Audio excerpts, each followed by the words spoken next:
बारामतीमधील विमान दुर्घटनेप्रकरणी आमदार रोहित पवार यांनी मुंबई येथे पत्रकार परिषद घेऊन काही गंभीर मुद्दे उपस्थित केले आणि या पार्श्वभूमीवरती दुर्घटनेनंतर प्रत्यक्षदर्शी ग्रामस्थांनी तपशीलही समोर सांगितलेले आहेत आणि दुर्घटनेच्या वेळी विमानतळ परिसरामध्ये उपस्थित असलेल्या काही ग्रामस्थांनी सांगितलं की विमान लँडिंगच्या आधी काही वेळ हवेत अस्थिरपणे फिरताना दिसत होतं।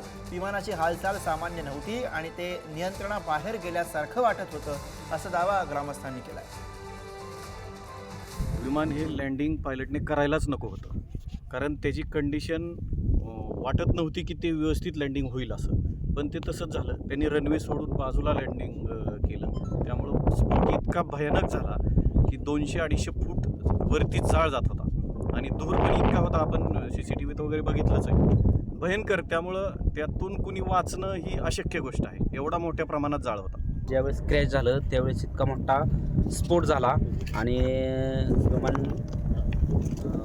स्फोट होऊन जळालं जास्त। ती आग इतकी मोठी प्रचंड होती की आपण काहीच करू शकत नव्हतं जाऊन तिथं। आणि नंतर थोड्या वेळात मग त्यांच्या ॲम्ब्युलन्स वगैरे, अग्निशमकच्या गाड्या वगैरे, पोलीस वगैरे सगळे रनवेवरून आले आणि त्यावेळेस आम्हाला समजलं की यात कोणतरी मंत्री येणार होते म्हणून। किरण दादा गुजर दिसले आणि ते रडायला लागले, तर आम्ही जाऊन दादा म्हणले की आपले दादा यायचे होते ह्यातून।